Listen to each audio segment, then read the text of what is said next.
तुमचा सिलेंडर पण एका महिन्याच्या आधीच संपतो का?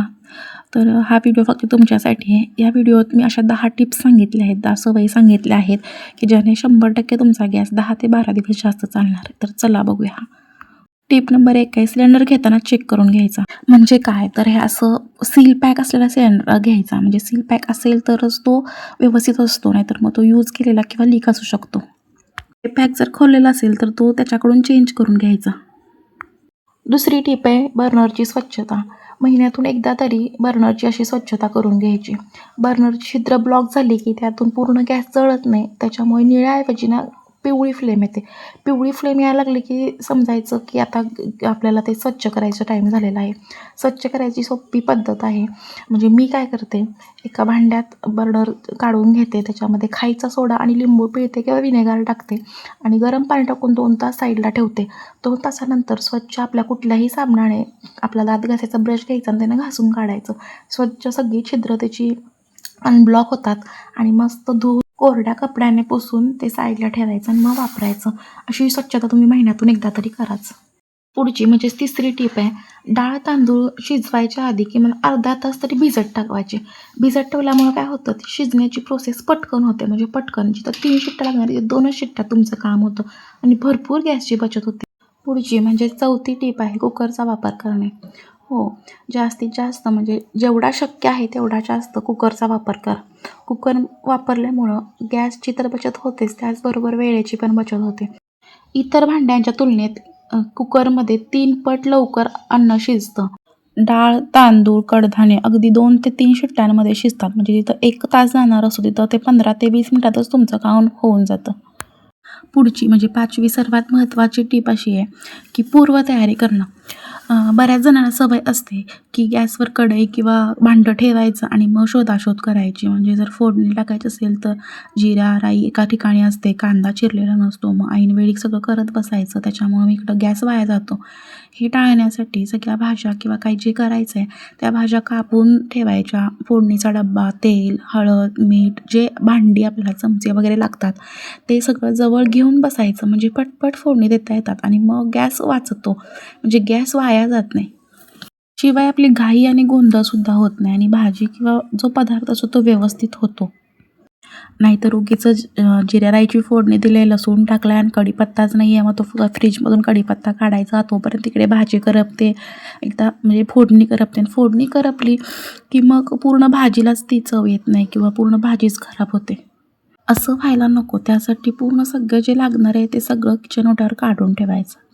अशाच प्रकारची पूर्वतयारी तुम्ही चपात्या करताना पण करू शकता. म्हणजे काय, तर चपात्याला गोळे आधीच करून घ्यायचे. गोळे सगळे करून झाल्यानंतरच मग गॅस पेटवायचा आणि तवा गरम करायचा. त्याशिवाय चपात्या लाटायला सुरुवातच नाही करायची. म्हणजे बऱ्याचदा काय होतं, तव्यातली चपाती भाजून झालेली असते, पण खाली चपाती लाटूनच झालेली नसते. मग तो गॅस तवा रिकामा राहतो आणि गॅस वाया जातो आणि तवा पण मग जास्त तापला जातो. मग दुसरी चपाती टाकली की मग ती करपते किंवा गॅस जर कमी केला तर मग ती चपाती नीट भाजतच नाही.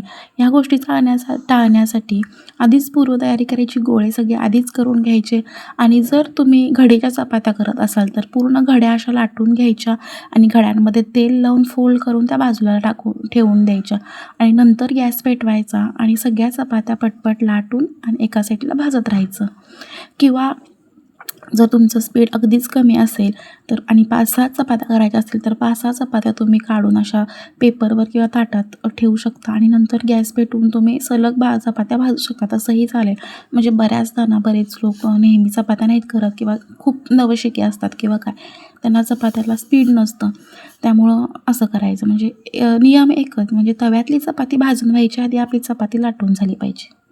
7वी टीप आहे, भाज्या किंवा डाळीत आपण गरम करून पाणी टाकायचं. म्हणजे काय होतं, की भाज्या पटकन शिजायला मदत होते. पुढची टीप आहे योग्य आकाराची भांडी वापरणे. म्हणजे जेवढी भाजीची क्वांटिटी आहे त्याच प्रमाणात भांडं घ्यायचं. म्हणजे विनाकारण जर थोडीशी भाजी आहे आणि त्याला मोठं भांडं ठेवलं तर ते भांडं तापायला पण वेळ लागणार आणि भाजी शिजायला पण टाईम लागणार. आणि जेवढी भाजी आहे, जेवढं भांडं आहे तेवढीच फ्लेम ठेवायची. मोठ्या भांड्याला मोठी, छोट्या भांड्याला कमी फ्लेम ठेवायची. अन्न शिजवताना ते झाकून ठेवायचं. म्हणजे पटकन त्याची वाफ होते आणि पटकन अन्न शिजलं जातं. बरेचदा काय होतं, रात्री उरलेलं अन्न असतं किंवा दूध असतं तर ते आपण फ्रीजमध्ये ठेवतो आणि फ्रीजमधून काढून डायरेक्ट त्या गॅसवर ठेवतो. तर तसं न करता ते थंड असतं, त्याच्यामुळे ते नॉर्मल टेम्परेचरला येण्यासाठी जवळपास वापरण्याच्या 10 ते 15 मिनटं किंवा अर्धा तास आधी ते बाहेर ठेवायचं. तर थोडंसं नॉर्मल टेम्परेचरला आल्यानंतर गॅसवर ठेवायचं. पुढची आणि शेवटची टीप आहे की शेगडीची व्यवस्थित स्वच्छता राखायची.